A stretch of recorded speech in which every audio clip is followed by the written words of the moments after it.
problema, porque neste momento temos 120 idosos por cada 100 jovens e a previsão para 2060 é que vamos ter mais de 300 idosos por cada 100 jovens. Nós já cá tivemos... É terrível ouvirmos estes números, não é? Mas o problema é sempre o mesmo. O problema é sempre o mesmo.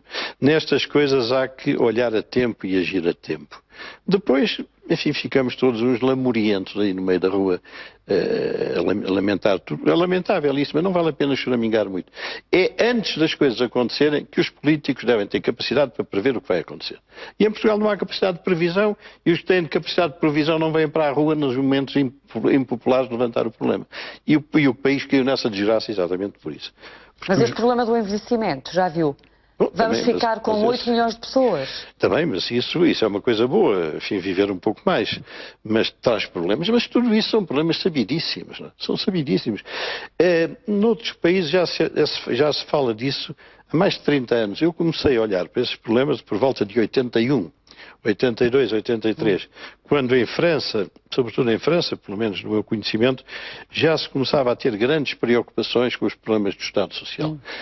Logo que a economia começou a afundar na Europa, a partir de 75, as pessoas que olhavam para estes problemas olhavam com grande angústia e previam que se não se conseguisse mudar as circunstâncias, isto iria cair numa... E hoje discute-se, olha, por exemplo, hoje tive conhecimento na Suíça. Você não pensará, ou não pensaria, como eu, que na Suíça, temos por um país rico, o Estado está a intervir, a rever os salários públicos, a apelar protestos já nas ruas da Suíça por causa disso. Na Suíça. Não e políticas muito restritivas em relação à imigração? Não, mais do que a imigração, em relação aos próprios suíços, os problemas salariais do Estado com os seus funcionários da Suíça. Quem diria isso? Quem diria isso? Para mim seria o último país da Europa a pensar que na riqueza que o país No Canadá também se discute o problema, na Dinamarca o problema discute-se, conseguir discuti-lo aqui é normal.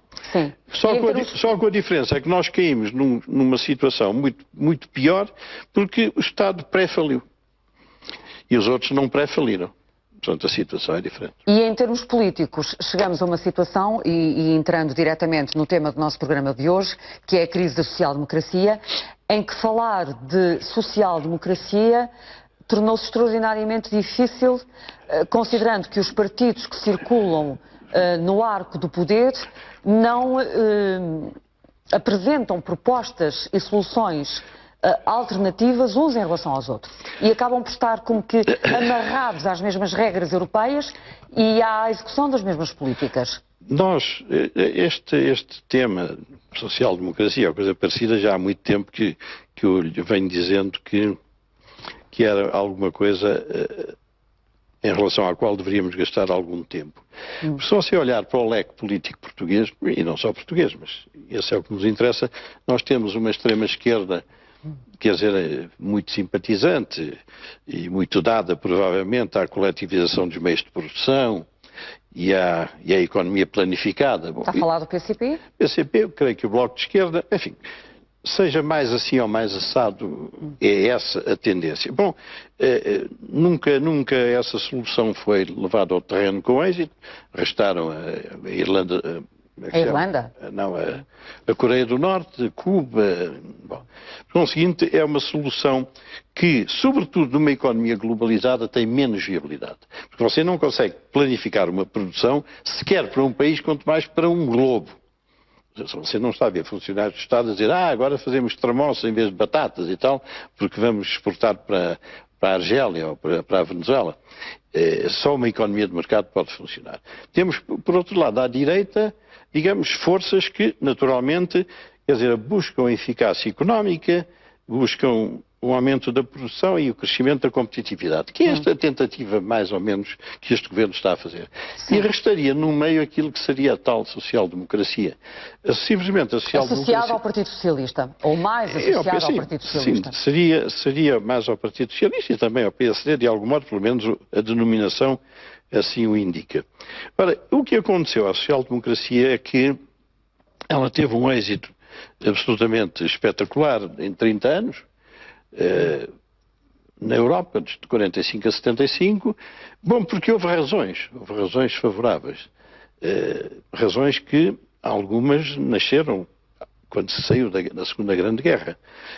Mão de obra muito abundante e naturalmente muito barata, dinheiro muito barato, matérias-primas muito baratas, uma estabilidade cambial, e tudo isso foram fatores que permitiram o pleno emprego, crescimentos elevados, a redistribuição política para a educação, para a saúde, para a proteção social, em grandes volumes, porque você tinha aí um gráfico, esse é o português, o número 1, esse mostra o nosso caso, mas o nosso caso... O crescimento médio anual, a partir de 1970.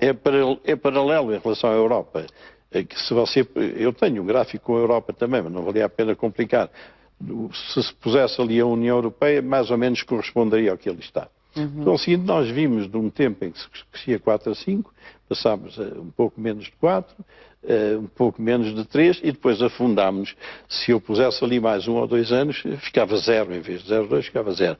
Quer dizer, como a economia... Mas tendencialmente agora vamos subir um bocadinho, não é? Sim, está bem. Qualquer dia estamos a 0,5, mas a 2,7 já não era fácil manter o nosso Estado Social. A 0,2, nem pensar numa coisa nem dessa. evitar a elevada taxa de desemprego com que estamos, 16%. Bom, a taxa de desemprego subiu muito, sei lá, nos últimos 5 ou 6 anos. Ela estava relativamente suportável no início do século. Mas, entretanto, a economia afundou sempre e, naturalmente, o desemprego foi aparecendo. Mas o desemprego, em grande parte, também resulta da desindustrialização que ocorreu.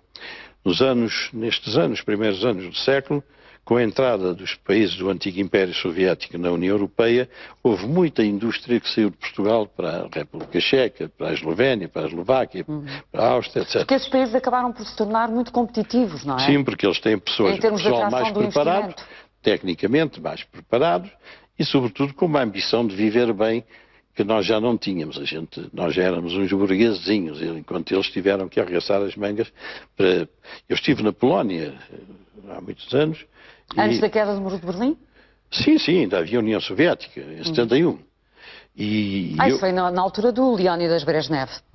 Sim, devia ser o Brezhnev, um parecido com esse. E estive em Varsóvia. E, enfim, para obter um câmbio mais favorável, tinha que se comprar, imagino, mais de 3.000 zlotys. Pronto, e eu fui para essa modalidade para embaratecer o custo de cada zloty. Pois se eu lhe disser que foi um grande armazém lá, e a única coisa que consegui comprar foi um prato, uma coisa simples, com uns embutidos metálicos, foi a única coisa, um prato de madeira para oferecer a alguém, a única coisa. E os zlotys deitei-os todos fora. Assim, isto era a Polónia. E não voltou lá, entretanto? Não voltei lá. Mas olha que a Polónia está... Não está, tem pelo menos essa vantagem, mas tem outras. Não tem problemas sindicais, a burocracia é escassa, os salários não são muito altos, então, o seguinte, eles têm fatores de atratividade que nós não temos. Então, o seguinte, isso roubou-nos, entre aspas, alguma coisa da nossa atividade. Como você sabe, eu atribuo uma grande importância na nossa decadência à desindustrialização. Sim, eu sei. Aliás, não há, eu nunca vejo discutir isso, o Estado Social nasceu da industrialização. A industrialização criou problemas, mas criou meios para se dar uma resposta a esses problemas. Quer dizer, se estudar a Revolução Industrial depois dos fins do século XVIII até ao início do século XX, verá que foi a indústria que criou problemas e foi o aumento da riqueza advinda da indústria que permitiu responder com o Estado Social, que foi aperfeiçoado no século XX. Portanto, sem indústria, é um problema de fundo que eu não discuti com ninguém, mas sem indústria eu creio que o Ocidente não vai ter economia que sustente. Está bem, mas não podemos apenas pensar no setor secundário, na indústria, não é? Também é preciso olhar para a agricultura e para as pescas, não é? E aí também perdemos vantagens competitivas com as políticas europeias, nomeadamente com a PAC, não é? Que foi muito penalizadora para Portugal. Sim, mas isso não muda por causa dos franceses, não é? Eles não vão mudar significativamente a política agrícola porque é aquela que lhes convém, foi o que eles impuseram. Franceses que acabaram agora de sofrer um pesado revés eleitoral, o Partido Socialista de François Hollande. O que é que esperava de François Hollande? Não, o que é que o Dr. Medina esperava? O que é que eu esperava? Coisa nenhuma. Bastava ler o programa dele para perceber que não ia a parte nenhuma. E toda a gente que quisesse ser seguidora do Hollande também não percebia o que é que estava a seguir. O homem foi mais inteligente do que outros que o seguiram, porque eles, em certa altura, viu que tinha que mudar e mudou. e foi capaz de mudar. Ele mudou muito rapidamente. Não estou a falar de mulheres, estou a falar de políticas. Eu também não estou a falar de mulheres. Não, eu sei, não, aquilo aí muda depressa, como sabe, ou como parece. Mas, desse ponto de vista é muito competitivo. E ele hoje nomeou um homem para a chefia do governo. Ele admitiu o primeiro-ministro, na sequência dos resultados de ontem. Para sair, enfim.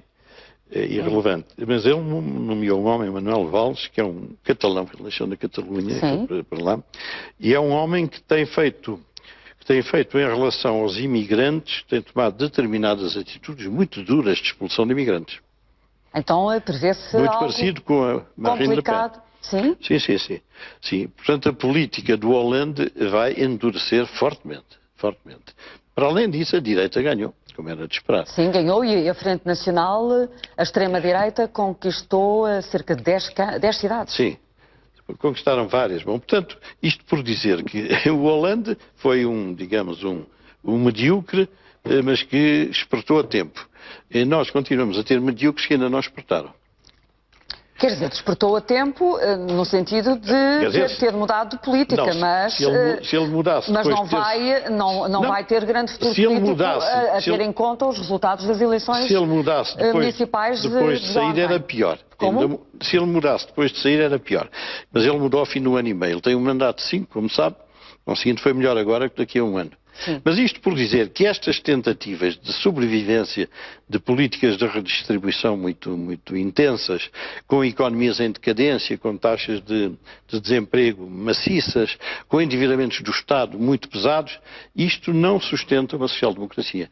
Porque eu tenho-lhe referido isso mais de uma vez, ou tenho referido para quem nos ouve e vê, o Estado mudou por completo. E isto é uma coisa que não aparece na contabilidade do português aí que intervém na política.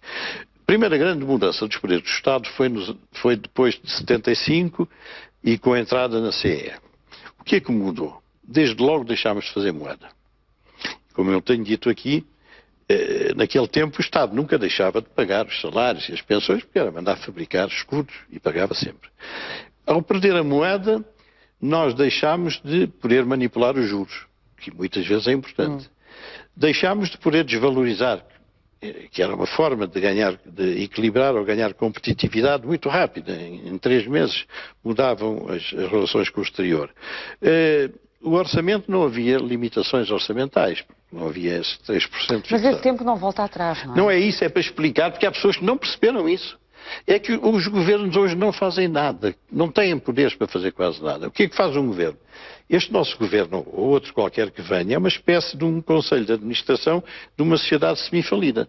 Quer dizer, põe pessoas na rua, diminui ordenados, retira regalias. Senão, o que é que o governo pode fazer? Aumentar, diminuir impostos? Não mexe nos juros, não mexe nos câmbios, não mexe nos fatores... Isso não está realizado.